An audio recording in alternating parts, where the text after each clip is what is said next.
ഭാര്യ ത്രേസിക്കും 3 മക്കൾ, 2 ആണും 1 പെണ്ണും. കുഞ്ഞച്ചൻ ഉപദേശി ദാരിദ്ര്യത്തിൽ വളർന്നതാണ്. കർത്താവിനെ അറിഞ്ഞ അന്നു മുതൽ ദൈവവേലയ്ക്ക് തന്നെ സമർപ്പിച്ചു. ദൈവത്തെക്കുറിച്ചുള്ള തന്റെ സമർപ്പണ ബോധം തന്നെ മറ്റെല്ലാ ഭൗതിക നന്മയിൽ നിന്നും വ്യതിചലിപ്പിച്ചു. ജീവിതം ക്രിസ്തു മാത്രമായിരുന്നു. അതുപോലെ ത്രേസ്യയും ക്രിസ്തീയ വിശ്വാസത്തിലും പ്രത്യാശയിലും തന്റെ ഭർത്താവിന്റെ താങ്ങായിരുന്നു. മക്കളാകട്ടെ ഭൗമിക ലോകത്തിന്റെ മായകളിൽ അത്ഭുതമായി വിശ്വാസ ജീവിതത്തെ കണ്ടു. മൂത്ത മകൻ ബിനു, 2ാമത്തവൻ ബോബൻ, 3ാമത്തവൾ മിനി. നമുക്ക് അവരുടെ ജീവിതത്തിലേക്ക് ഒന്ന് എത്തി നോക്കാം. എടി കൊച്ചേ, ചേട്ടന്മാരെ വിളിച്ച് സന്ധ്യാപ്രാർത്ഥനയ്ക്കിരിക്കടി. എന്നാത്തിനാ അമ്മച്ചി ബഹളം വെക്കുന്നേ? ഞങ്ങൾ അങ്ങ് വരാം. അപ്പനെ കാണുമ്പോൾ അവളൊരു പൂച്ചയാ, ഞാൻ വിളിക്കുമ്പോഴോ ഒരു വിലയില്ല. അപ്പൻ വരട്ടെ അമ്മച്ചി, എന്നിട്ട് നമുക്ക് പ്രാർത്ഥിക്കാം. അപ്പനിങ്ങ് വരട്ടെ, ഞാൻ പറയുന്നുണ്ടടി. ഓ, അപ്പൻ ഇപ്പൊ ഞങ്ങളെ അങ്ങ് ശരിയാക്കാൻ പോവല്ലയോ? ഇങ്ങനെ നടന്നോ, നീ ഒന്നും ഗുണം പിടിക്കത്തില്ലടാ. ത്രേസി, എന്നതാടി നീ പറയുന്നേ? ഗുണം പിടിക്കത്തില്ലെന്നോ? ആരാടി ഗുണം പിടിക്കാതെ? കർത്താവിനെ സേവിക്കുന്ന വായിൽ നിന്നുമാണോടി കയ്പിന്റെ വാക്ക് പുറപ്പെടുന്നത്? അയ്യോ അല്ല ചായ, ഈ പിള്ളേർക്കൊരു ദൈവഭയവുമില്ല. അതുകൊണ്ട് ശകാരത്തിൽ ഞാനങ്ങ് പറഞ്ഞു പോയത്. നമ്മുടെ മക്കൾ 3 അനുഗ്രഹിക്കപ്പെടുമടി. ദൈവം അവരെ അനുഗ്രഹിക്കും. നമുക്ക് കുടുംബ പ്രാർത്ഥനയ്ക്ക് ഇരിക്കാം മക്കളെ. അപ്പാ, ഞാനിന്ന് പഠിക്കാൻ പോകുന്നില്ലപ്പാ. എന്നതാടാ മോനെ ബോബ കാര്യം? അപ്പാ, ഫീസ് കൊടുക്കാത്തതിന് എന്നെ എത്ര തവണ വിളിപ്പിച്ചെന്നറിയാമോ? എനിക്ക് നാണം കെടാൻ വയ്യ. മോനെ, അപ്പൻ ഉപവസിച്ച് പ്രാർത്ഥിക്കുവാടാ. ദൈവം അതിനുള്ള വഴി തുറക്കും. ദൈവം തരുമടാ. ഫീസ് അടയ്ക്കേണ്ട ഡേറ്റ് നാളെയാപ്പാ. അപ്പൻ ഉപവസിച്ച് പ്രാർത്ഥിച്ചാൽ എവിടുന്ന് കിട്ടാനാ? വല്ല കടം മേടിച്ച് താപ്പാ. മോനെ, കുഞ്ഞച്ചൻ ഉപദേശി ഇതുവരെ ആരോടും കടം മേടിച്ചിട്ടില്ലടാ. പക്ഷേ ദൈവം കുഞ്ഞച്ചന് വഴിയൊരുക്കാറേ ഉള്ളൂടാ. എന്തായാലും ആട്ടെ, നാളെ എനിക്ക് ഫീസ് കൊടുത്താൽ മതി. കർത്താവേ, എനിക്കൊരു വഴിയുമില്ല, നീ തന്നെ വഴി ഒരുക്കണമേ നാഥാ. അമ്മച്ചിയേ, ഒരു ചായ എടുത്തേ. അലറാതിരിയടാ, എനിക്ക് 2 കയ്യേ ഉള്ളൂ. കയ്യൊക്കെ ഫ്രീ ആയിട്ട് മതി അമ്മച്ചി. മോനെ ബിനു, നിന്റെ ജോലിയുടെ ഇന്റർവ്യൂ എന്നതായടാ? ഓ, അതൊക്കെ അങ്ങനെ നടക്കും. അപ്പാ, നമുക്കൊരു ബൈക്ക് വാങ്ങണം. എല്ലാവർക്കും ഉണ്ട്, നമുക്ക് മാത്രം ഒന്നുമില്ല.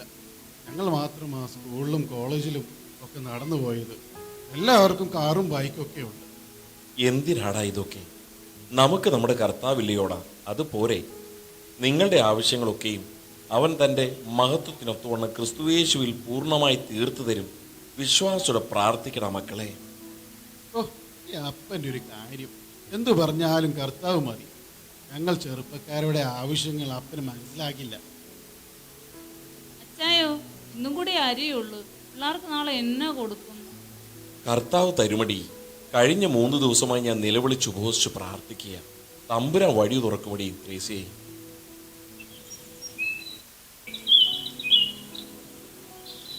ഉപദേശിയേ, കുഞ്ഞച്ചന് ഉപദേശി ഉണ്ടോ ഇവിടെ? ഉണ്ടല്ലോ. ആരാ? ആ, ഇത് ഞാനാ, തെക്കേപ്പാട്ട തങ്കച്ചനാന്നേ. ആ, തങ്കച്ചനാന്നോ? എന്നതാടോ ഈ കൊച്ചു വെളുപ്പം കാലത്ത്? എന്റെ ഉപദേശി, ഇന്നലെ രാത്രി ഞാൻ ഒരുപോലെ കണ്ണടച്ചിട്ടില്ല. നേരെ വന്ന് വെളുക്കാനും വേണ്ടി കാത്തിരിക്കുകയായിരുന്നു. അതെന്നാ പറ്റി തങ്കച്ച? ഇന്നലെ രാത്രി ഞാനൊരു സ്വപ്നം കണ്ടു. കുഞ്ഞച്ചൻ ഉപദേശി മുട്ടുമ്പേയിരുന്ന് പ്രാർത്ഥിക്കുന്നതും കരയുന്നതും. പിന്നെ ഞാനൊരു ശബ്ദവും കേട്ടു, തങ്കച്ച പോയി കുഞ്ഞച്ചനെ സഹായിക്കാൻ. തമ്പുരാനെ, എന്റെ പ്രാർത്ഥന നിന്റെ സന്നിധിയിൽ എത്തിയല്ലോ നാഥാ. ഉപദേശി ഇതങ്ങോട്ട് പീഡിച്ചേ. 1 മാസത്തേക്കുള്ള സാധനങ്ങളാണ്, പിന്നെ കുറച്ച് പൈസായും ഉണ്ട്. പിന്നെ പ്രാർത്ഥന എന്നെയും എൻ്റെ കുടുംബത്തെ ഓർക്കണമേ. എന്നാ ശരി, ഞാനിന്ന് പോയി കിടന്ന് ഉറങ്ങട്ടെ. ദൈവത്തിന് മഹത്വം. ദൈവത്തിന് മഹത്വം. തങ്കച്ച, ദൈവം താങ്കളെയും കുടുംബത്തെയും അനുഗ്രഹിക്കട്ടെ.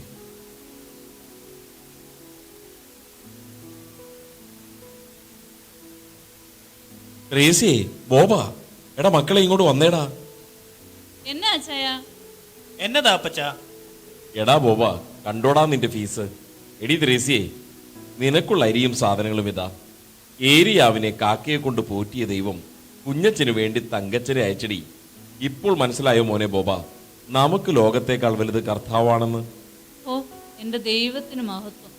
ഇന്ന് പിള്ളേർക്ക് എന്നാ കൊടുക്കുമെന്നോർത്ത് സങ്കടപ്പെട്ടിരിക്കുകയായിരുന്നു ഞാൻ. ദൈവത്തിന് മഹത്വം. ദാ മോനെ ബോബ, നിന്റെ ഫീസ്. ശരി അപ്പച്ച, ദൈവം എത്ര വലിയവനാ. വർഷങ്ങൾ പലത് കഴിഞ്ഞു. കുഞ്ഞച്ചനുപദേശിയും ത്രേസിയുമൊക്കെ കാലത്തിന്റെ തികവിൽ പിതാക്കന്മാരോട് ചേർന്നു. മക്കൾ മൂവരും വിവിധ രാജ്യങ്ങളിലെത്തി ഭൗതികമായി അനുഗ്രഹിക്കപ്പെട്ടു. അപ്പന്റെയും അമ്മയുടെയും കണ്ണുനീര് നിമിത്തം ദൈവം അവരെ അനുഗ്രഹിച്ചു. ബിനു അമേരിക്കയിലും ബോബൻ കാനഡയിലും മിനി ലണ്ടനിലും എത്തി. ഇതാ അവർ തങ്ങളുടെ ഭവനത്തിൽ വീണ്ടും ഒരു ഒത്തുചേരലിനായി വരുന്നു.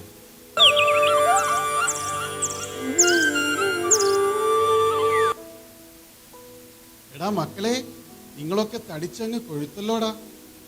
എന്തുണ്ടായിട്ട് എന്താ കാര്യം അച്ചായ? അപ്പനും അമ്മയും അല്ലായിരുന്നോ നമ്മുടെ എല്ലാം? അതെ, നമുക്കിപ്പോ കാറിന് കാറും ബൈക്കിന് ബൈക്കും പണവും ഒക്കെ ആയി സമ്പൽ സമൃദ്ധിയിലെത്തി. ഇതിനൊക്കെ കാരണം നമ്മുടെ അപ്പന്റെയും അമ്മയുടെയും പ്രാർത്ഥന ഒന്ന് മാത്രമാ. സത്യമാ, ഞാൻ ഒരു ബൈക്കിന് വേണ്ടി അപ്പനോട് ചോദിച്ചപ്പോൾ അപ്പൻ പറഞ്ഞ വാക്ക് ഇപ്പോഴും എൻ്റെ ചെവിയിലുണ്ട്. നമുക്ക് കർത്താവില്ലേടാ, അത് പോരെ. എനിക്ക് എൻ്റെ കർത്താവിനെ മതി അച്ചായ. ഞാൻ എൻ്റെ ജോലിയൊക്കെ നിർത്തിയിട്ടാണ് ഇങ്ങനെ പോകുന്നത്. എനിക്ക് എൻ്റെ അപ്പൻ്റെ ആഗ്രഹം പോലെ കർത്താവിനെ സേവിച്ചാൽ മതി. സൂസിയും പിള്ളേരും കാനഡയിൽ തന്നെ നിൽക്കുക, ഞാൻ ഇവിടെ തന്നെ ഞാൻ കൂടാൻ പോവുകയാണ്. എൻ്റെ അപ്പൻ്റെ ഉപദേശി എന്ന വിളിപ്പേര് ഞാൻ നിലനിർത്തട്ടെ. ദൈവ അച്ചായനെ അനുഗ്രഹിക്കട്ടെ. കർത്താവിന്റെ വേലയേക്കാൾ വലിയൊരു ഉദ്യോഗം വേറെ എന്നാ ഉള്ളേ? ദൈവത്തിന് മഹത്വം. നമ്മുടെ മക്കളും സമ്പത്തിനേക്കാൾ ഉപരി നമ്മുടെ അപ്പൻ സേവിച്ച ദൈവത്തെ സേവിക്കട്ടെ. നമുക്കും അപ്പനെ പോലെ പ്രാർത്ഥനയിലും ഉപവാസവുമായി ഒരു വിശുദ്ധ ജീവിതം നയിച്ച് നിത്യത പ്രാപിക്കാം. ഈ കഥയിൽ നിന്ന് നിങ്ങൾക്ക് എന്ത് ഗുണപാഠമാണ് ലഭിച്ചത്?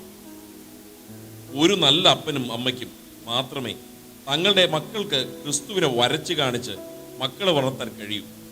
അങ്ങനെ വളരുന്ന മക്കൾക്ക് മാത്രമേ തങ്ങളുടെ ഭൗതിക നന്മകളെക്കാൾ വലുതായി ക്രിസ്തുവിനെ കാണാൻ കഴിയൂ. ദൈവം നിങ്ങളെ അനുഗ്രഹിക്കട്ടെ.